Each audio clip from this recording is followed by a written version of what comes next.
Boa noite. Seguem as tratativas para a instalação de método APAC em Passo Fundo. O próximo passo é definir o espaço para a instalação da colônia penal, que terá capacidade inicial para 30 penados. Os envolvidos sugeriram o prédio da antiga escola aberta. Inicia a tramitação de projeto que obriga exame toxicológico para motoristas de transporte privado. Isso vai trazer para a população, especialmente para quem usa esses serviços, uma segurança de que aquele motorista que está conduzindo o veículo, ele está levando realmente a sério a sua profissão, é uma pessoa responsável. Márcio Patucci busca informações sobre o andamento das obras da Avenida Brasil. Quanto tempo ainda falta? Quanto já foi pago para essa empresa que está executando a pavimentação? Se a qualidade daquela pavimentação entregue, de fato, é a qualidade que está no contrato. Evandro Meirelles presta homenagem a vencedores de provas campeiras. Isso nos faz motivar e nos inspirar para que nós aqui no Parlamento possamos continuar defendendo os ideais da tradição do nosso Rio Grande do Sul. Para mim é uma honra ir lá em Xangri-Lá, representar a minha 7ª região como primeiro ano Laço Guri e conquistar o 2º lugar.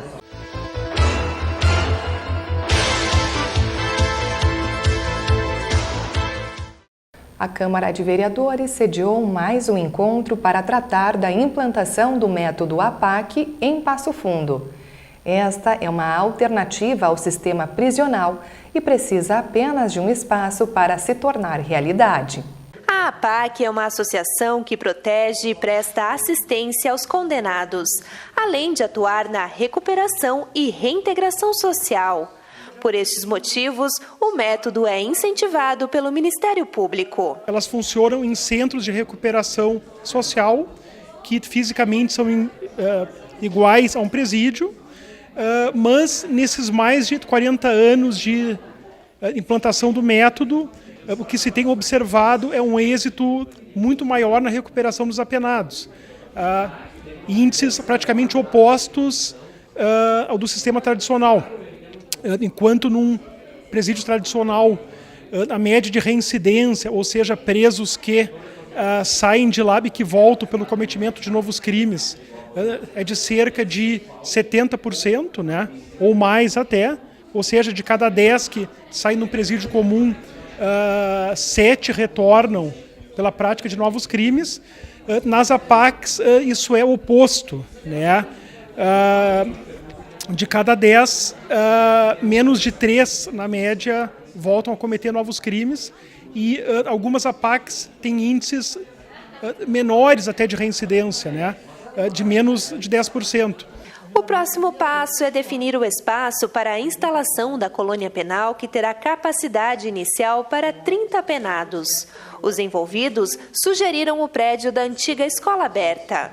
Acontece que os responsáveis pela área não compareceram na reunião. A APAC ela tem algumas fases, né, que pressupõem todo esse processo que vai percorrer, né? Inicialmente, então, é toda a parte de documentação dos estatutos, das atas de posse, criação de diretoria, né, que a gente já venceu essas etapas, e posteriormente, então, a busca de uma área que pode ser tanto pública quanto privada, e de certo modo se busca, lógico, algo que seja gratuito no primeiro momento, seja por comodato, que é aquele empréstimo, né, gratuito, ou doação, né?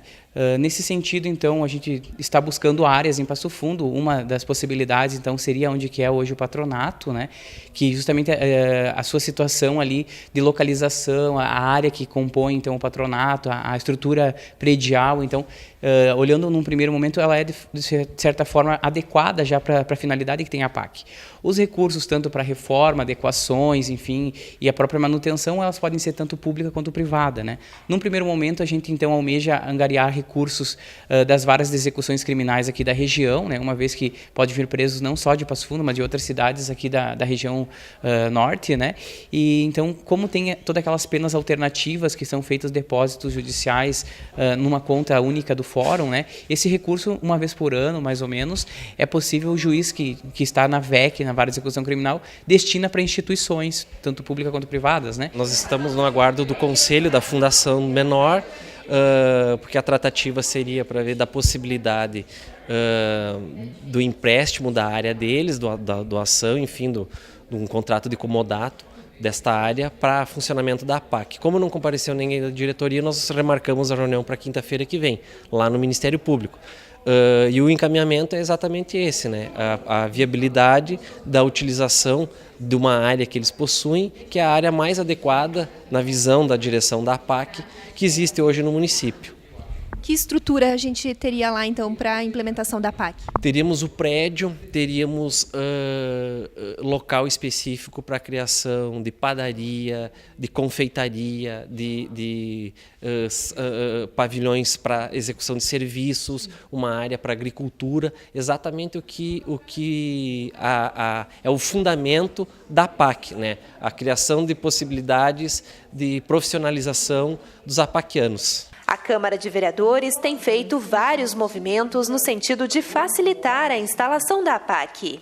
Desta forma, o município terá uma conquista importante na área da segurança pública. Tive o privilégio de participar pela primeira vez, quando começou a se tratar o assunto, em nome da Câmara de Vereadores, mostrando que toda a intenção de melhorias para toda a população, a Câmara de Vereadores tem se feito presente no desenvolvimento, na educação, na saúde, e essa questão do presídio, essa questão do apenado é um assunto que pauta sempre a Câmara de Vereadores, tanto que nós temos uma frente parlamentar preocupada com a construção do presídio, preocupada com a reforma do atual presídio, preocupado com a questão da DPPA, e esse sistema PAC é um dos sistemas que vem também somar, que vem buscar uma alternativa para poder que essas pessoas que têm a pena a cumprir, foram condenadas, tenham uma possibilidade de inserção no mercado a partir que eles saem de lá. Então é um sistema moderno, um sistema novo aqui em Passo Fundo e que, sem dúvida nenhuma, a Câmara de Vereadores já tem a obrigação de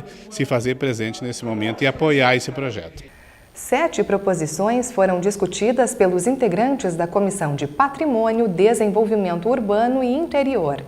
O vereador Luiz Miguel Chais, que preside o grupo, falou sobre a ideia de promover novos encontros na área rural. Hoje a comissão ela tem um papel muito importante no que diz respeito e teremos muito trabalho esse ano porque nós estamos analisando o plano diretor de Passo Fundo. Mas diante disso, diante de todos esses trabalhos que nós iremos fazer, nós iremos também intensificar o nosso trabalho nos distritos de Passo Fundo. Nós iremos sair dentro da Câmara de Vereadores, na reunião que a gente teve hoje, nós iremos ouvir o morador do distrito, lá de São Miguel, lá do Pulador, lá da Bela Vista, lá enfim, de todos os distritos de Passo Fundo e ver o que está acontecendo e qual é a necessidade do nosso morador dos distritos do interior. E veja no próximo bloco outras informações do Parlamento Municipal. Nós já voltamos.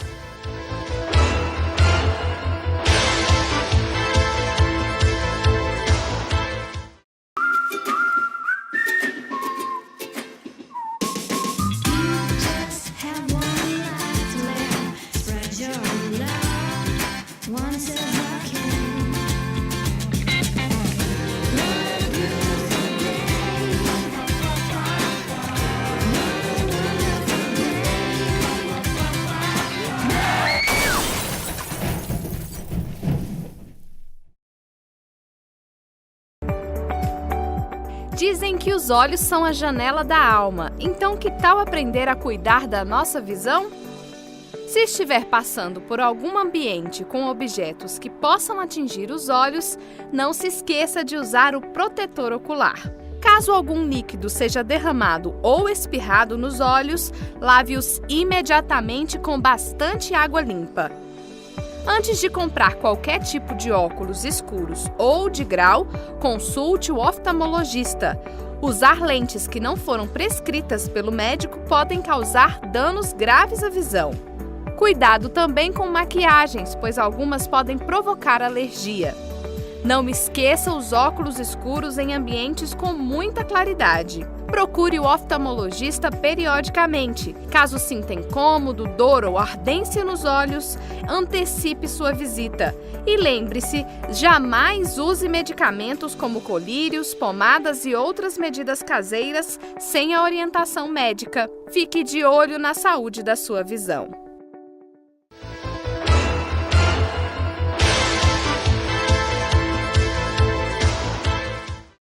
O Jornal da Câmara retorna para repercutir um projeto de lei do vereador Ronaldo Rosa. A proposta obriga a realização de um exame toxicológico anual para todos os motoristas do transporte privado.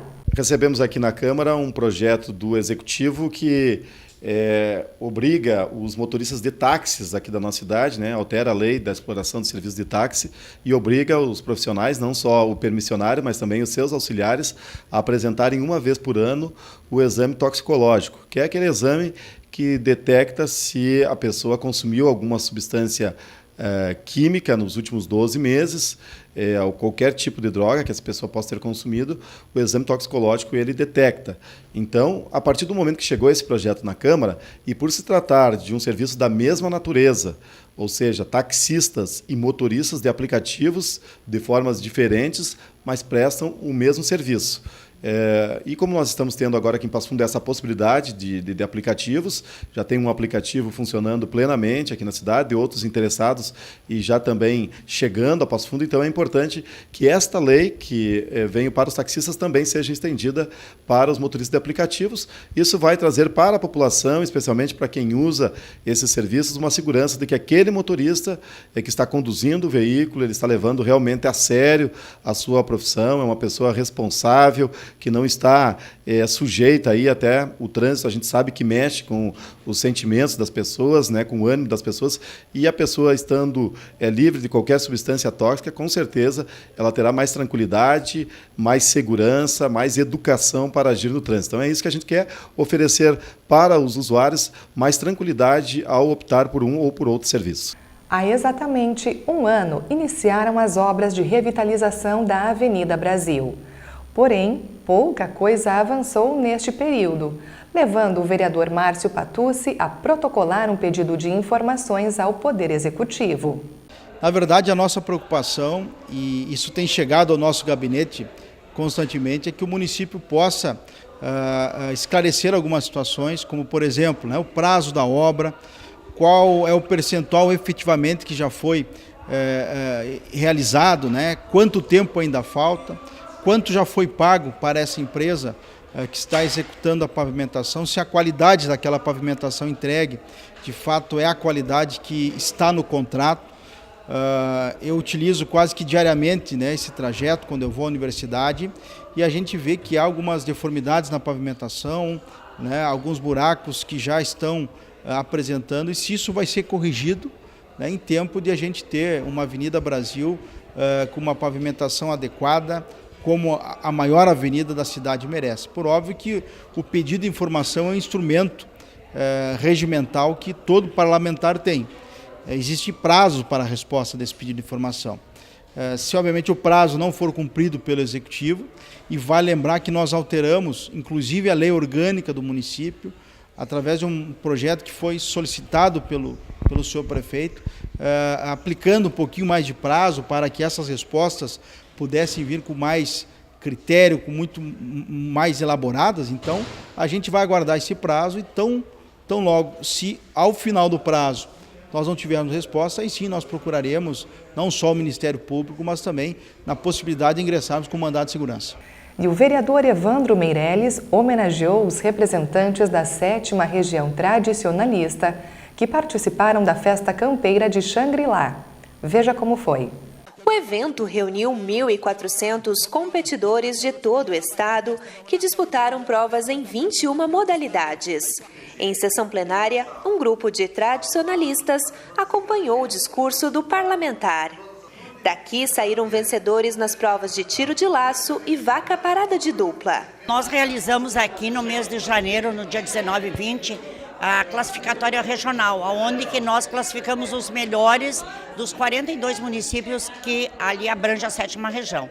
E os classificados, os melhores das 30 regiões, que é dos 496 municípios, é que se ali compete entre si na Festa Campeira do Rio Grande do Sul, onde que nós temos um representante de cada região. Então nós tínhamos 30 duplas de guri, 30 patrão, 30 capataz, enfim, 30 competidores de cada modalidade. Para nós é uma satisfação, um orgulho estar homenageando essa garotada, essas nossas crianças que participaram da 31ª Festa Campeira do Rio Grande do Sul na terra de Xangri-Lá no último final de semana, onde eles angariaram aí o segundo lugar na modalidade Laço Guri, né? O Gabriel de Souza e também Gustavo de Almeida Enxoste, e o Rafael Victor o terceiro lugar na vaca parada.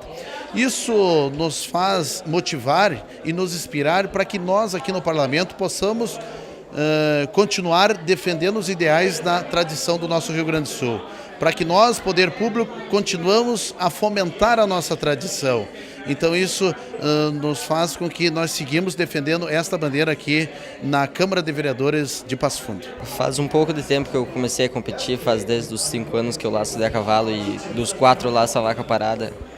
Então, para mim é uma honra ir lá em Xangri-Lá, representar minha 7ª região como primeiro ano Laço Guri e conquistar o segundo lugar.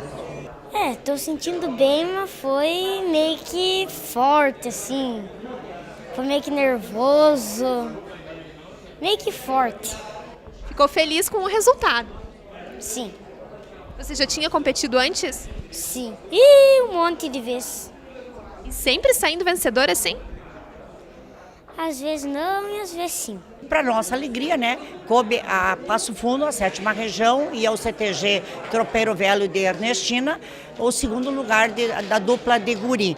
É um troféu importante porque é o Laço Família, onde que no mesmo momento nós podemos fazer a integração entre avô, filho, neto e pai, junto dentro da mesma cancha, competindo nas mesmas igualdades. Claro que eles ainda estão iniciando, né, com o Laço Guri, que é uma modalidade que vai da idade de 12 a 15 anos.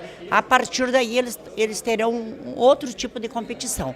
Mas nós estamos orgulhosos porque não é todas as regiões que têm a possibilidade de conquistar o troféu entre os 3 melhores do estado. Conselho Municipal dos Direitos da Criança e do Adolescente é o tema do programa Política em Ação de hoje. A presidente Josiane Chapuis fala do funcionamento e da importância do órgão. O Conselho Municipal dos Direitos da Criança e do Adolescente, ele é um órgão de representação, ele é um órgão paritário, né? Um órgão que toma decisões também e auxilia na execução, na fiscalização das políticas públicas de atendimento voltados especificamente para criança e adolescente. Então, é um órgão fundamental para a rede de proteção, né? É obrigatório, ele é um dispositivo previsto no ECA, onde a gente tem um espaço conjunto de representações da sociedade civil, né? As entidades que fazem e prestam trabalho voltados para criança e adolescente, bem como os representantes governamentais de órgãos e estabelecimentos governamentais que têm a obrigação, então, de prestar esse atendimento para criança e adolescente. E também é aberto à comunidade. A comunidade pode participar das plenárias do CONDICA, que é este conselho, né, que fiscaliza essa execução, os planos que são criados no município, como está sendo ofertado e como está sendo aplicado os recursos voltados para a política de atendimento à criança e adolescente. Assista ao Política em Ação logo após a plenária. Uma ótima noite e um bom início de semana.